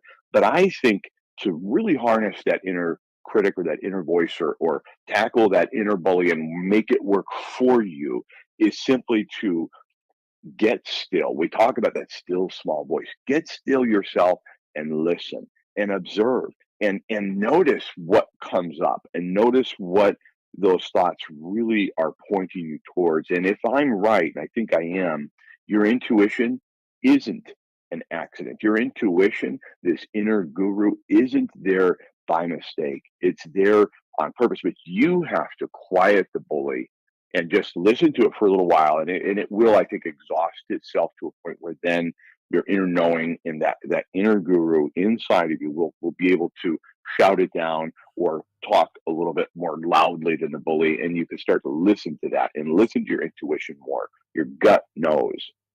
So, I guess, let me put this in plain English. You're saying beat it into submission, essentially, is what you're saying. Yeah, you could, even just shutting off the noise of the world for a while, even just shutting off the white noise of the world that drowns out that voice. So if there are two voices within, which one's gonna, you've mentioned this adage before on this segment about feeding, which wolf will win, the evil or the good, and which one you feed. So listen for a little while, let the bully exhaust itself. And I think that the inner guru, I think that your true knowing and intuition will rise and begin to be louder and take over. And I think it starts with, maybe if you want a prescription, rejoice in gratitude for who you are. Rejoice and have gratitude for the fact that God did not make a mistake in creating you, and the mistakes you've made are in your past. You might make more into the future, but rejoice with gratitude that you've overcome and what you've overcome, and be grateful for having gone through some trials and tribulations. I am grateful for having started my real estate firm at the exact wrong time in the history of America to have started one, because those first initial years helped. We have the scar tissue. We have the scar tissue, and the persistence has paid us back later, and having gone through that. But it's about gratitude and rejoice. I think truly, if you're looking for a prescription, I think those are the two. It reminds me of an old ditty axiom, something like that. You know, P. Diddy? a ditty, a P Diddy, yeah. It basically goes along the lines of, you know, two natures beat within my breast, or two voices beat within my breast. One is cursed, the other's blessed. The one I fear, the one I hate, but the one I feed will dominate. And I think that's exactly it. You've got two voices. You've got the voice of optimism and positivity and gratitude, and you've got the voice of negativity and self-doubt and everything else. Whichever one you feed is the one that will eventually come out on top. But the problem is, as you point out, is that it's easy to give into the doubt. It's easy to give into the fear and the self-loathing and some of those other things. That's the easy path. It's harder to feed the voice that says, you can do this, you know? So-and-so did it, and you're no different than them. Just go do it. You know, be grateful for what you have. Quit whining about what you don't. Quit pining for the things that somebody else has, and go get them. Go do the work. You can do it. There's nothing different than you than anybody else. Or maybe there is something different and you've got something that they don't. You could get there faster. I mean, find the positivity and the you know, the plus, the love aspect of it, instead of the fear, doubt, self-loathing, whatever it is. Don't feed that voice. And I think you're right, and it's a connectedness. Understanding you are connected to God. You are connected to the source of all life. You are connected to abundance. But with abundance comes the flip side, which is lack. And you can be connected to either by choice. And I believe this is an abundant world. I believe there is more than enough food. I believe there's more than enough money. I think we all start out with the same amount of time in every single day. And it's how we use it, but it's also what we focus on. And understanding that you can focus on a connectedness to abundance, and you have an inner voice that can become stronger. And you can develop the six-pack on your inner guru by simply listening to it and following the intuition that you know. And I think it's that knowing that I really think overcomes and overwhelms the doubts and the bully within that criticizes and looks in the mirror and it focuses on the carbuncle versus the rest of your skin, which is radiant, the rest of your soul, which is, you know, unblemished. You've got that voice, and it's just drowned out by so much outside. But then even louder, I think, still going back to Pressfield's point about being the only person on Mars, you have a loud voice within that could easily beat you into submission. And I think let it exhaust itself, and then listen for your real knowing. And the real guru within, Michael, say it with me. Guru. Yeah, the Guru. That's right. Getting t-shirts made this afternoon. I'm sorry, I didn't hear anything after you said the word carbuncle. That was pretty much it. That's after people are like, what's that? It's a boil. All right. It's a boil. Okay. And again, this all stems and starts with what we talk about here frequently, which of course is that moment of quiet self-reflection. I mean, is that not the hardest thing in the world these days? I mean, since we're constantly inundated with messages and computers and notifications and Candy Crush and whatever it is that we're doing, it just seems like that has become the hardest thing in the world these days, is a moment of quiet, phone on silent, radio off, sitting in your car, looking at the sky, quietly think. I mean, it just seems almost anathema to who we are as a people today. Yeah, by choice. And that gives us the power back to say it is a choice. It's not foisted upon you. Nobody thrust that computer into your pocket 24/7. It is a choice. And if you choose it, then you could choose the opposite. Just like there's two opposites, there's two opposing forces within. One that is for your benefit, the other which is holding you back.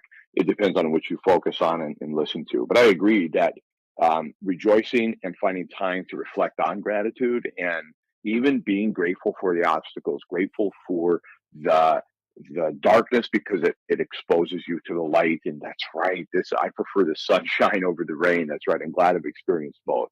Right. It can sound pedantic. It can sound almost just saccharine and simply syrupy sweet to some that are mostly listening to their inner pessimist at this moment in time and saying, can we just get back to what matters? And yes, you can in a moment. But for this moment, what if I'm right? What if that inner guru is there for you and could make a difference tenfold in your life in the next month or less if you would literally just listen?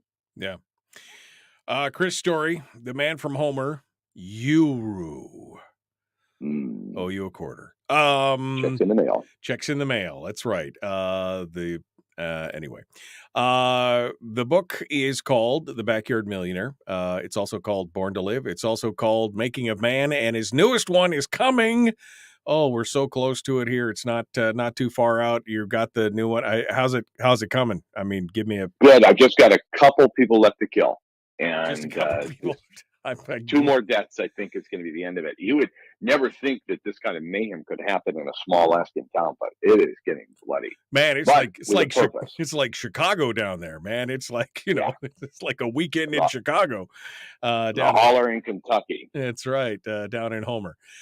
Chris Story, his website is ilovehomeralaska.com. You could find him there. You can also listen to him on the air on the stations of KPEN every Tuesday and Thursday at 1 p.m. He comes on board to talk about real estate and philosophy and politics. And I mean, it's weird. It's a weird show, but it's good. Go listen to it. Was that a pitch? Was that an adequate pitch, my friend? I loved it, Michael. It was a delicious plug that allows you to use Uru at will. Uru. Free license. Exactly. Uru at will. All right. Chris Story, the man from Homer. Thank you, my friend. Don't go anywhere. I need to talk to you real quick. Folks, that is it for this segment. Chris Story, our guest. And now, one final segment ahead. We're gonna take some calls. We're gonna open up the phone lines because why not? The Michael Duke Show, Common Sense, Liberty-based, free thinking radio.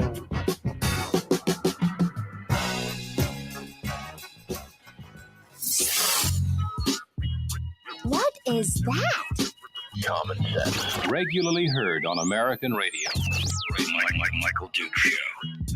Radio. Okay, so really, I mean it. What? Bond issues. I gotta know. I mean, you are the property guru. You are the real estate, private property kind of. I gotta know. What is your take on? Somebody in the chat room just said the Kenai Peninsula School District is got on its bond packages a whole slew of new offices for the district. And he said, if it wasn't on that package, I would be for the bond package. I will live with our leaky roofs and hazardous parking before I vote for district offices, folks getting new offices. I just want to know because I guess I'll go first. My personal feeling on most bond issues is that I will vote no almost every time because they always include things like deferred maintenance and other things. Now, if you've got a bond issue for a new building that is needed, it's not duplicative, that is not, and it's got a fiscal note on it that tells you how much it's going to cost into the future, including maintenance costs and everything else, I might vote for that. But anything else, I just find offensive that they want to leverage my property to pay for maintenance that they should have paid for in the past. That's my take. What's Chris Story's take? Yeah, I tend to agree. I wish I had the answer because we do need the infrastructure. We do utilize schools within our small communities, even in Anchorage, I'm sure, and Fairbanks, for community centers in a lot of ways. So I look at it with the respect that, the facilities do need maintenance.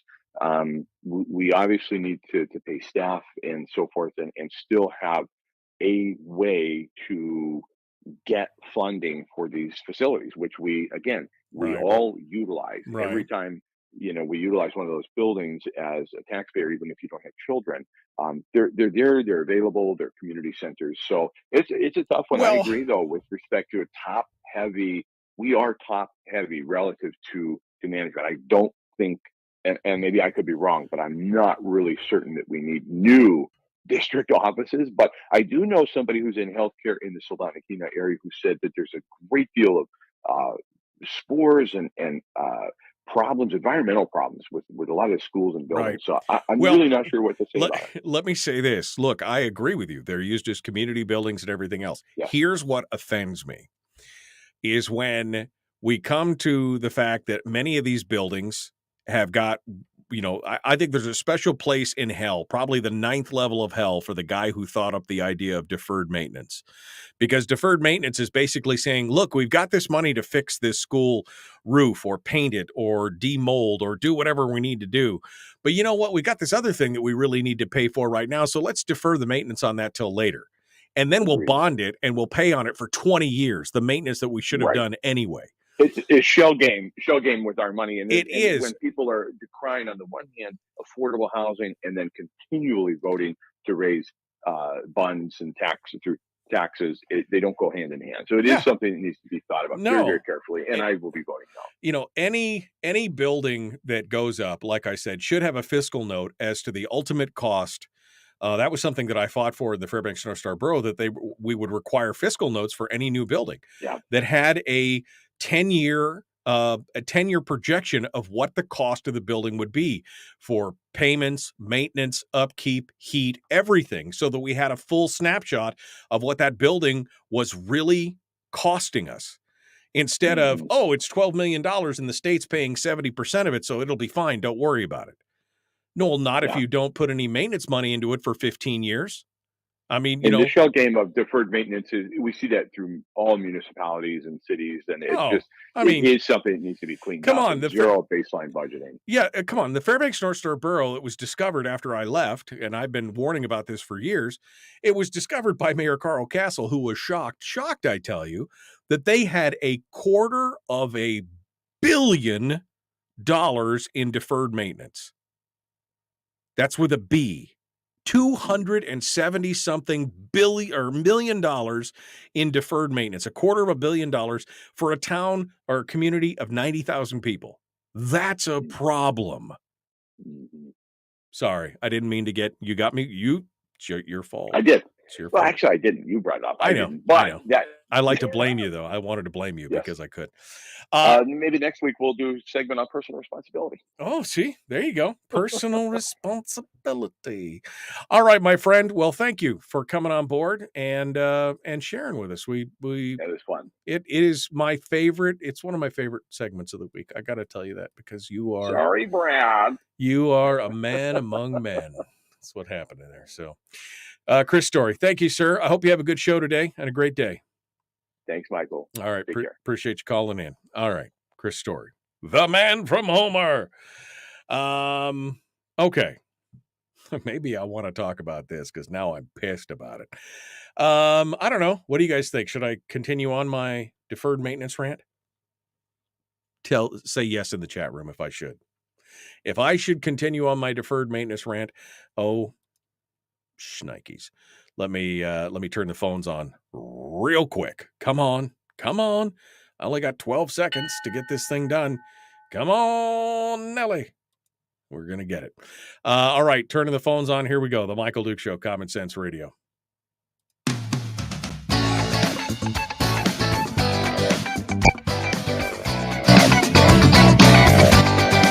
Thanks for calling the call-in line of the...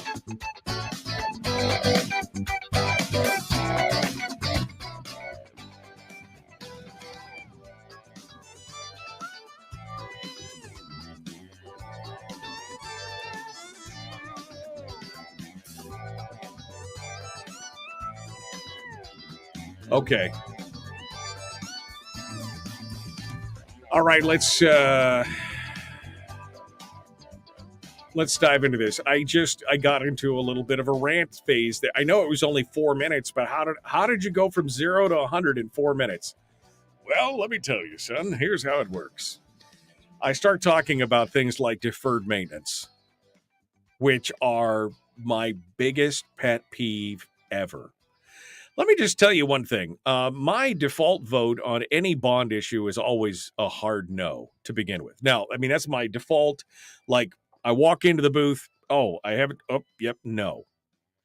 Now, maybe somebody could sell me on the idea of creating a new facility or a new building And I would be for it. I would be for indebting the community and putting up my property for bond, which is what you're doing with a bond issue. You're guaranteeing payment of that bond with your property. Maybe I would be for that if, again, somebody could show me not only the initial cost of a building, although, of course, the answer is always, well, that's a $10 million building, but the state's going to pay $7 million of it, so don't worry about it. It's like free money. Don't worry, it'll be fine. But, of course, they never talk about the cost of heating, lighting, maintaining the building, doing the capital projects and the long-term maintenance to do those things. I mean, these are all things that just are, it's so astonishing that this is where we get, we spend millions of dollars and then we're shocked. When the buildings, start to break down because we didn't put any money into them. If you want to call in on this, 907-433-3150, 907-433-3150. This hour of the program, by the way, being brought to you by our friends at Satellite West, satellitewest.com. For communications, if you want to send an angry text message from the Brooks Range, you call those guys. You want to go up and surf up and figure out on the internet what your borough has been spending on deferred maintenance, you can do it from the Brooks Range with your friends at Satellite West. Or make a phone call into the program. That's how you do it right there. It's so frustrating to me, this whole idea of deferred maintenance. Basically, we have the money to fix the schools and the buildings and the facilities that we have, but we can't do it because we've got some other program that's super important. And so we'll just defer that maintenance. And then down the road, what we'll do is we'll just bond and borrow the money from you to fix what we should have fixed before and pay on it for 20 years. When they knocked down Nordale School in Fairbanks, I had to laugh because we were still paying on bonds for a building that had been knocked down. We still had 8 or 9 years worth of bonds to still pay on a building that they had bulldozed into the ground and then built a new one next to it. Because,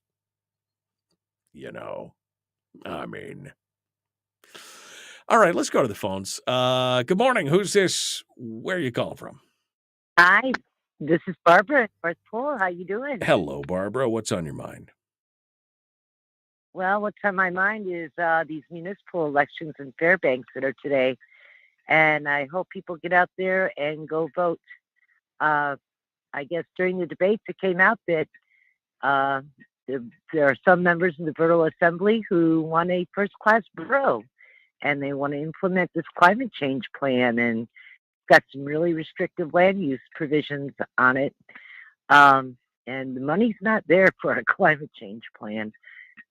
Brett Roderman and I, Barbara Haney, have been running to maintain a second-class borough and to keep our government lean and keep your freedom. So if you get out there today, the issues are pretty big. You thought your assessments were bad this year? Just wait till you're a first-class borough. Right. So please get out there, vote. Barbara and Brett, Les and Melissa. All right. So I appreciate it, Barbara. Thank you so much. So Barbara, Brett, Melissa, and Les, those are the names to try and bring a more balanced conservative approach to the Borough Assembly and the school board. That it is what it there. And again, if there is a school bond issue on the ballot, I think you need to think very, very, very carefully before you, or a bond issue at all, whether it's a school bond or a regular bond. I think you need to look at it. It was for the children, somebody says. Yes. I gotta ask, how's it going? How's that working out for us? How is that working out for us? So today is election day in the interior, and it is election day down on the peninsula. And so you need to make sure that whatever you're doing today, you get out and you vote. Because if you don't vote, I don't want to hear your bitching later on, okay? I just don't want to hear it. I don't want to hear it because you had an opportunity. Now, if you do vote, feel free to gripe all you want. But meanwhile, if you don't vote, then shut your pie hole. That's what I'm saying right there. All right. Let's go over to another call. Good morning. Who's this? Where you calling from? This is Carlene in Kodiak. Well, hello there, darling. What's going on? Hello. About the deferred maintenance. Excuse me. I often think of neighbors who are just scraping by. We can't afford to make those kind of mistakes anymore. I mean, if the saying, if you don't learn from your mistakes, history is doomed to repeat itself. Yep, absolutely. And then over to what Brad Keithley brought up on AIDEA. I just read the book, and I'm going to read it again. Extreme Conditions, Big Oil and the Transformation of Alaska, John Strohmeyer. He was a Pulitzer Prize winner, and then he was invited to come to Alaska to teach at the university. And then he did a tremendous amount of research during those years. Even went back when they found in 1919 oil in Prudhoe Bay. First, I watched America's Wildest Refuge on Anwar, watched 4 or 5 nights straight. And then I got into the book Extreme Conditions, which is the history. And then money was just lent out. Even Governor Hammond made a few big whoppers there. But there's a whole chapter on like the AIDEA, where money is invested in Alaska. It wasn't just that we didn't make any money on it. They were abject failures and bankruptcies. Boondoggles, yep. Grand spending. Yeah, no, and that's again what happens a lot of times when you get politics injected into a situation like that, where it should be about finances and fiduciary issues, and instead you get politics in there, and they're like, "Oh, we need this, we have to do it, spend money on it," and then it fails, and everybody else is pointing the fingers at each other. You're right. That's what happens a lot of times when you get all that big money in there, and people think you're too big to fail. I mean, that's kind of what it's at, Carlene. I agree with you. And we can't afford those kind of mistakes anymore. You know, when we got $250 million of deferred maintenance in Fairbanks, and I don't know what it is in the Mat-Su or Anchorage, but I imagine it's even bigger at that point. Carlene, as always, my dear, it's good to hear from you, and I appreciate your wit and wisdom. Thank you for coming on the program today. All right, folks, tomorrow on the show, we're going to be diving into it. Our guests are going to include Russell Wyatt, running for District 19, who's a Democrat. He'll be in hour 1, and then in hour 2, the Convention Yes people will be joining us. I think Josh Church is who's going to be hanging out with us. That's coming up tomorrow on the program. And we're going to talk with them, and I'm looking forward to it. I think it's going to be good. I can't wait to see what you guys have to say. That's all coming up right here. The Michael Dukes Show. Common sense, liberty-based, free-thinking radio. Make sure you check us out on Patreon to help support the show. Go to michaeldukeshow.com and click on Join the Corps. Be kind, love one another, live well. We'll see you tomorrow, folks. Have a good day.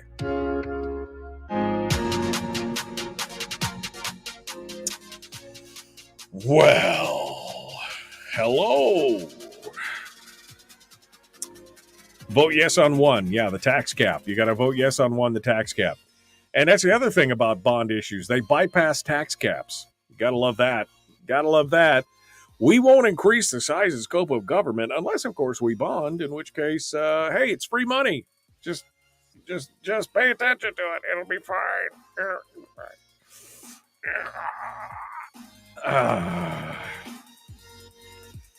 Oof, man.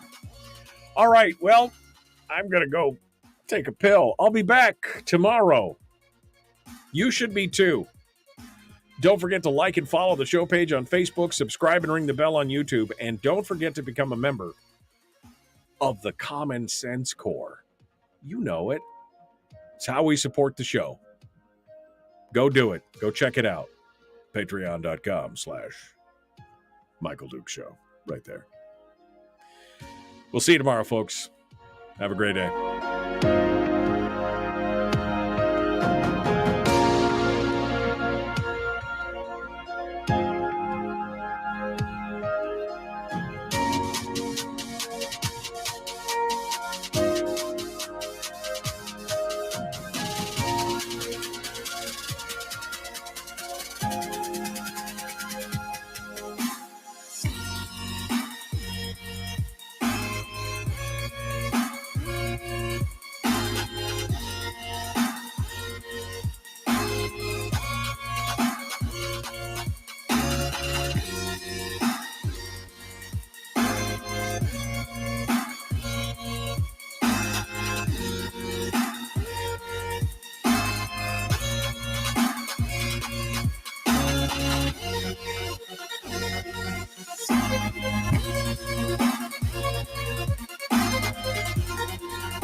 We've shed our terrestrial radio skin, and now we are slimy lizard internet people. It's the Michael Duke Show.